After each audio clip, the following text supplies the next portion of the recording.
আমি 3 বছর আগে যেখানে রিমান্ডে ছিলাম 10 দিন, ওনাদের যে সিস্টেমগুলো, যে অপরাধ করে তাকে ওই রকম জায়গায় নিয়ে শাস্তি দিয়ে কথা বের করে।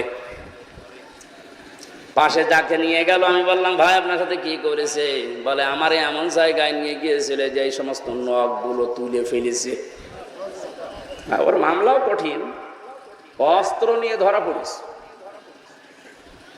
যারা মার্ডার মামলার আসামি আর আমার মতো একেবারে পটল চোর, মূল্য চোর, আমার আবার কি নেবে? তাও কিছু জিনিস আমার দেখিয়েছিল, এই যে এইগুলো দিয়ে বিভিন্ন জিনিস তোলা হয়। তারপরও তো আমার কোন জায়গার চামড়া ইনশাল্লাহ ওঠেনি। বলেন তো আল্লাহ কি ঘরের বর্ণনা দিলেন না? ও ঘরে প্রবেশ করলে আপনার চামড়া আগে খসে পড়ে যাবে। তার মানে চামড়া খসানোর অনেক জিনিস সেখানে আছে। যে 2টা গুণের কথা আল্লাহ আয়াতে দিয়েছেন, যারা সত্যকে সত্য জানার পরে এতবার করে, মুখ ফিরিয়ে চলে যায়, অহংকার করে, এটাই তো মুসলমান না।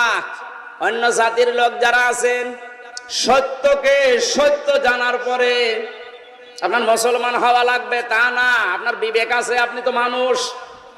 সত্যকে সত্য জানার পরে কোন মানুষ যদি এতবার করে, মুখ ফিরিয়ে চলে যায়, অহংকার করে, আর দুনিয়াতেও সম্পদ আদি জমা করে রাখে আর বারবার সংরক্ষণ করার চেষ্টা চালায়, এই 2টা গুণ চরিত্র যাদের ভেতরে আছে, আমার আল্লাহ তাদেরকে লাজা দিয়ে প্রবেশ করাবে। বলেন নাউজুবিল্লাহ।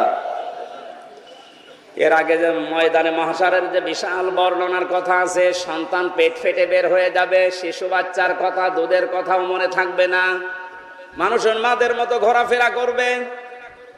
এ কঠিন কঠিন বর্ণনা দিতে গিয়ে আমার আল্লাহ বলেন কিয়ামতে এই বাস্তবতায় আমি বিচার ব্যবস্থাকে 3টা শ্রেণীতে ভাগ করব। আল্লাহর বিচার ব্যবস্থা 3 শ্রেণীতে। কয় প্রকার? বলেন বলেন।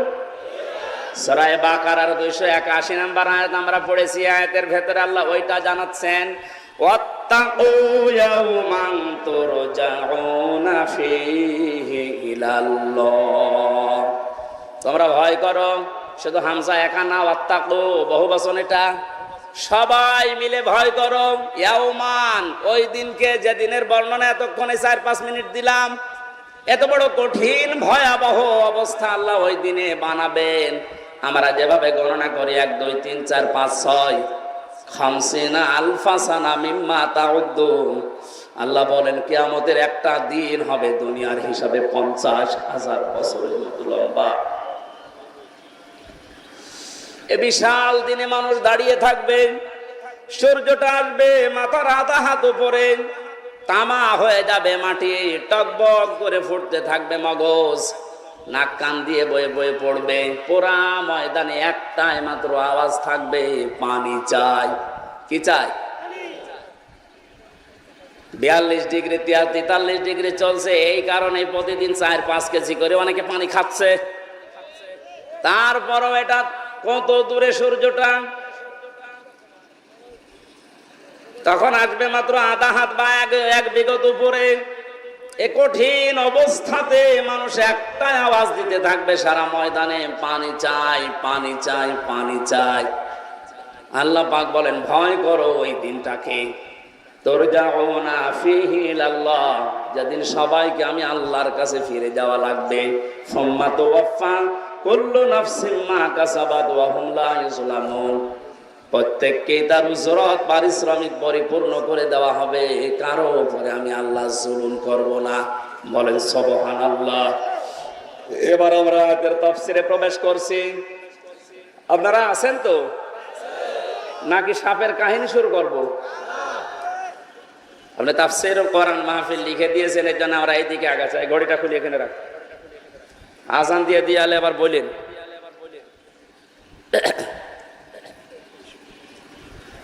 যেদিনের বিচার ব্যবস্থার কথা এবার বলছিলাম, 3টা শ্রেণীতে পেয়েছি ইবনে কাসির তাফসীরে। 1 নম্বরে মহান আল্লাহ বিচারের ব্যবস্থা যেটা বানিয়েছে, আল্লাহর বিচার ব্যবস্থায় কোনো অবিচার নেই। জবাব দেবেন বললাম ছাত্রের মতো, আল্লাহর বিচার ব্যবস্থায় কোনো অবিচার। আরো জোরে বলেন। আল্লাহর বিচার ব্যবস্থায় ন্যায় বিচার করলে সবাই ধরা খাবে। এই ভাই, এটা ঠিক বুঝে বলেছেন? আমি বললাম কোন অবিচার নেই, ন্যায় বিচার করলে কেউ বাঁচবে না, সবাই ধরা খাবে। এটা ঠিক আছে? তা কি বিচার করবে বলেন? ন্যায় অবিচার নেই, ন্যায় বিচার করলেও বাঁচবে না, কি বিচার করবে? আল্লামা ইমাদউদ্দিন রহমতুল্লাহ আলাইহি তাফসীর করতে গিয়ে আয়াতের ইয়াউমান এই শব্দের ব্যাখ্যায় ভয়াবহতা আগে তিনি উল্লেখ করেছেন। এরপরে বলেন আল্লাহর বিচার ব্যবস্থায় অবিচার নেই, ন্যায় বিচার করলে তো বাঁচবেন না।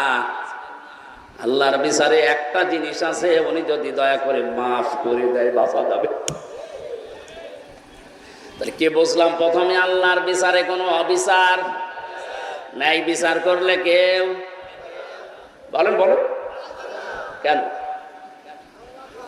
যদি বলেন ন্যায় বিচার করলেও বাঁচবো না, মানে একটা ঘটনা এখানে আমি তাফসিরে দেখেছি। আল্লাহর নবী বলেন বনি ইসরাইলের এক লোক 1000 বছর হায়াত পেয়ে 1000 বছর সে ইবাদতে ছিল।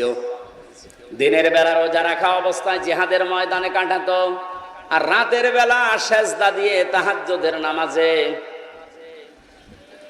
একদিন মনে মনে ভাবতেছে, আমার যে ইবাদত, আমি জান্নাত পেয়ে যাব, আল্লাহর দয়া লাগবে না।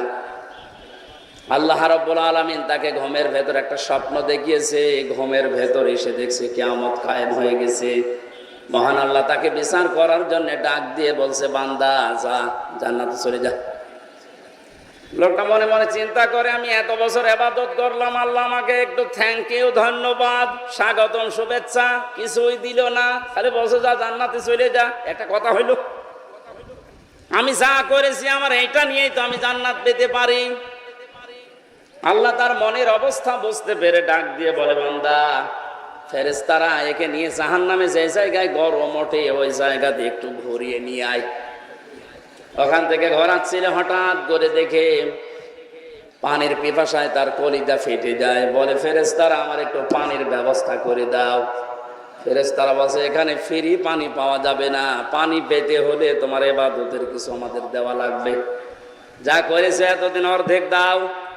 জীবন বাঁচে না, ইবাদত করবো কি, দিয়ে দিলাম অর্ধেক। পানি খাওয়ার পরে দেখবেন মানুষের প্রসাবের চাপ দেয়। পানি খেয়েই বলছে আমি প্রসাব করব। এখানে প্রসাব যেখানে সেখানে করা যাবে না, ব্যবস্থা আমরা করে দিতে পারি, বাকি যা আছে ইবাদত ওইটাও দিয়ে দেওয়া লাগবে। বলে, আমার এদিকে সহ্যের বাইরে চলে যায়, করব কি, ওটা যা দিয়ে দিলাম। আমার আল্লাহ এবার ডাক দিয়ে বলে, বান্দা, 1 গ্লাস পানি ভেতরে ঢোকাইলে আর 1 গ্লাস বের করে ফেলে দিলে, এতটুকুর কারণে 1000 বছরের যা ছিল পুঁজি সব দিয়ে দিয়েছো। 1000 বছরে কত গ্লাস পানি পান করেছো বলো?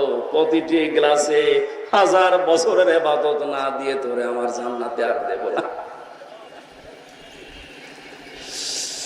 দিনাজপুরবাসী আমরা কেউ বাঁচবো না আল্লাহ ন্যায় বিচার করলে। একটা মাত্র পথ আছে, আল্লাহ পাক যদি বলে যা আমি তোরে মাফ করে দিলাম। এই জন্য কাবা শরীফ যারা তাওয়াফ করে, আমি কয়েকদিন আগে এসেছি, 6ষ্ঠ চক্করে মানুষ একটা দোয়া আল্লাহকে শোনায়, আল্লাহুম্মা ইন্না আলাইয়া হুকুকান ফীমা বাইনি ওয়া বাইনিকা। কাবা সামনে নিয়ে বলছে, রব্বুল আলামিন তুমি আমার মালিক, আমি তোমার গোলাম, তুমি মালিক হিসাবে আমাকে যা দেওয়ার দুনিয়ায় সব দিয়েছো, আমাকে নেই থেকে তুমি হামজা বানিয়েছো। আমি তো উল্লেখ করার মতো 33 বছর আগে কিছুই ছিলাম না। 33 বছর আগে আমার মায়ের বিয়ে হয়েছে, 34 বছর আগে। এই 33 বছর আগে বলেন তো হামজা নামে দুনিয়ায় আমার কোনো অস্তিত্ব ছিল? বলেন বলেন। বাবা মায়ের বিছানায় ছিল, এই জন্য ওখান থেকে আমার আল্লাহ 4 8টা জিনিস বানিয়েছিল। বিজ্ঞান আজ প্রমাণ করছে, ফালে ইয়ানজুরিল ইনসানু মিম্মা খুলিকা মিম্মা দাফিকিন ইয়াখরুজু মিন বাইনিস সলবি ওয়াত তারাইব। আল্লাহ পাক বলেন, নজর করে না মানুষকে, তার জন্মের দিকে কি জিনিস দিয়ে আমি আল্লাহ তারে বানালাম। বাবার স্ফলিঙ্গ দিয়ে দ্রুত গতিতে যে পানিটা বের হয়ে চলে আসে, এখান থেকে 40,000 মানুষ তৈরি হওয়ার ক্ষমতা ওই বীর্যের ভেতরে থাকে। এগুলো যেতে থাকে মায়ের রেহেমের ভেতরে। জরায়ুর দয়ালের সাথে ধাক্কা লেগে হয়তো অনেকে পড়ে যায়, শেষ পর্যন্ত যেতে পারে না। আমি আল্লাহ দয়া করে তোকে ওখানে পাশ করিয়ে হামজা বানানোর জন্য পৌঁছিয়ে দিয়েছি। ওখানে যাবার পরে মায়ের যে নাপাক পানিটার থলি ছিল, ওইটা দিয়ে বাবার এইটা দিয়ে আল্লাহ 8টা জিনিস বানান। চুল, রগ, হাড় আর পর্দা, রক্ত, গোশত, চর্বি আর চামড়া। বিজ্ঞান এখন কম্পিউটারে দেখতে পাচ্ছে 8টা জিনিস হলে মানুষ হয় না। মানুষ পরিপূর্ণ রূপ দিতে হলে 13টা জিনিস লাগে। কয়টা? আল্লাহ যে রব নাম নিয়েছেন, কুল আউযু বিরাব্বিন নাস পড়েছিলেন, হযরত ওমরের পড়তে দেরি হতো এই কারণে যে আমি মানুষের রবের কাছে আশ্রয় চাই। রব মানে প্রতিপালক, লালন পালনকারী। চাওয়ার আগে যিনি জিনিস দিতে পারে, আরবিতে তার নাম রব। তার নাম কি? আমার আল্লাহ আমাকে চাওয়ার আগে মায়ের পেটের ভেতরে 5টা জিনিস দিয়েছিলেন: শ্রবণ শক্তি, দর্শন শক্তি, বাক শক্তি, আকেল শক্তি আর ঘ্রাণ শক্তি।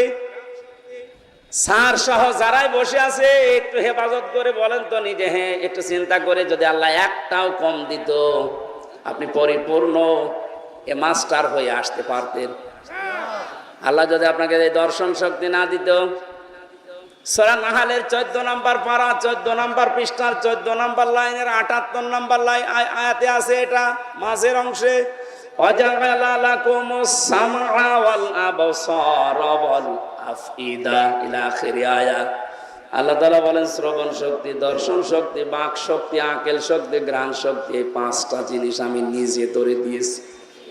একটা বারের জন্য তোর চিন্তা আসে না যদি আমি তোরে একটা না দিতাম? তুই দুনিয়ায় আসতে কিন্তু অপূর্ণাঙ্গ হয়ে, মানুষ তোরে কানা বলতো। যদি এই দর্শন শক্তি, শ্রবণ শক্তি না থাকতো, আপনাকে মানুষ কালা বলে ডাকতো। যদি বাক শক্তি আল্লাহ না দিত, আপনি বোবা হয়ে আসতেন, মানুষ বোবা বলতো। এরকম বোবা আসে না দুনিয়ায়?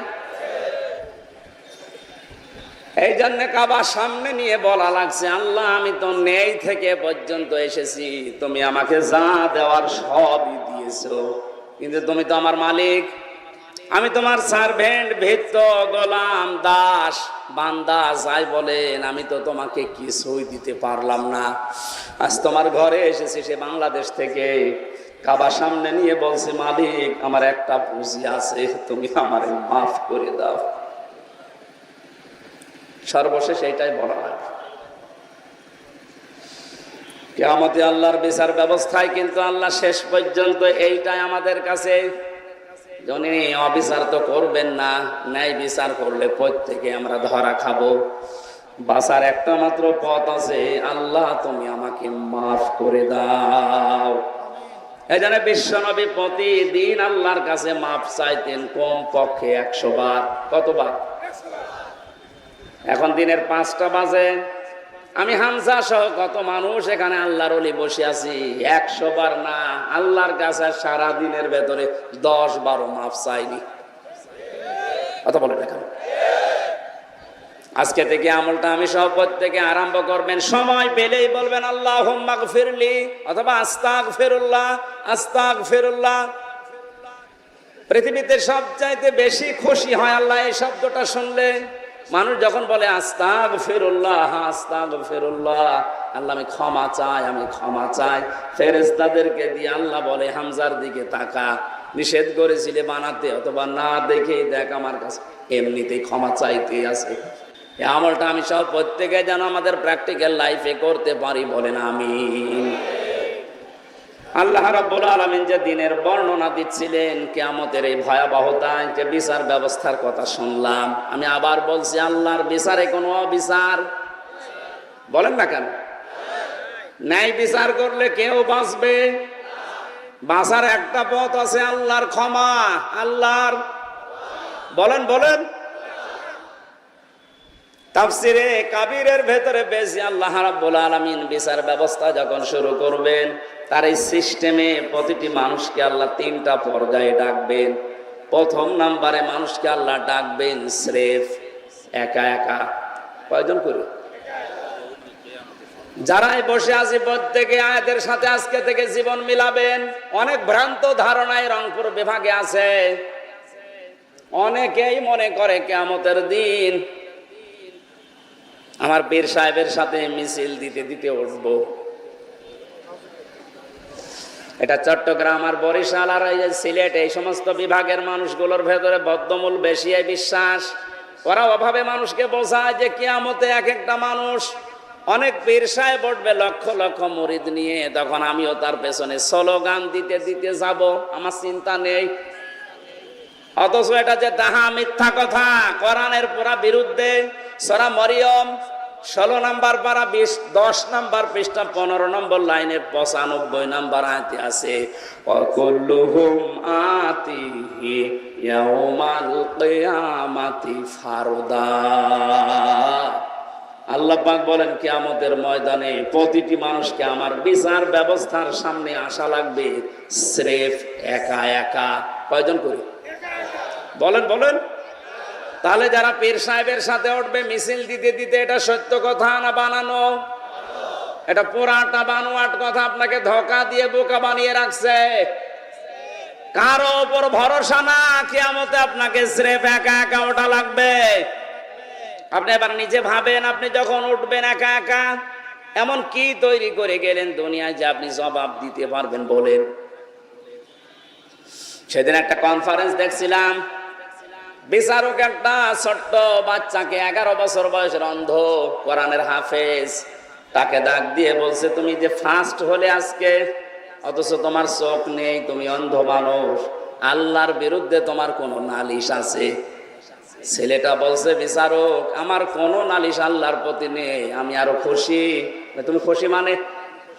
খুশি আমি এই কারণে, কিয়ামতে যখন আল্লাহ বিচারের জন্য প্রত্যেকটি মানুষকে ওয়াকুল্লুহুম আতিহি ইয়াউমাল কিয়ামাতি ফারদা একা একা ডাকবে, আমি আল্লাহর সামনে যখন একা দাঁড়িয়ে যাব স্রেফ, আমার বিভিন্ন নিয়ামতের প্রশ্ন আমাকে জিজ্ঞাসা করবে।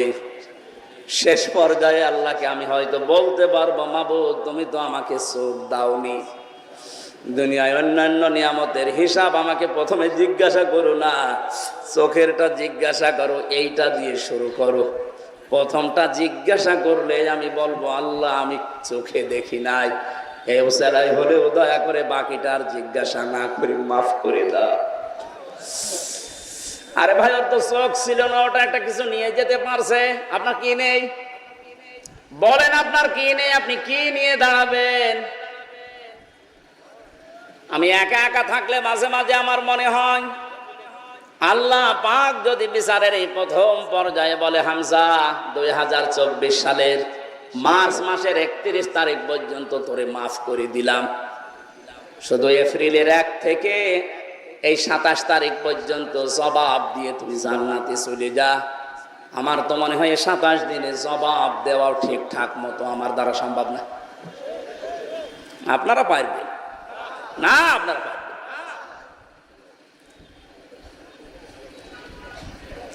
আমি হাসির খোরাকে দেয়নি, চিন্তার খোরাকে দিয়েছে। বড় কঠিন অবস্থা। আল্লাহ এমনি ভয় করতে বলে না এই দিনকে। দ্বিতীয় অবস্থায় আল্লাহ এবার আর একা ডাকবে না কোনো মানুষকে।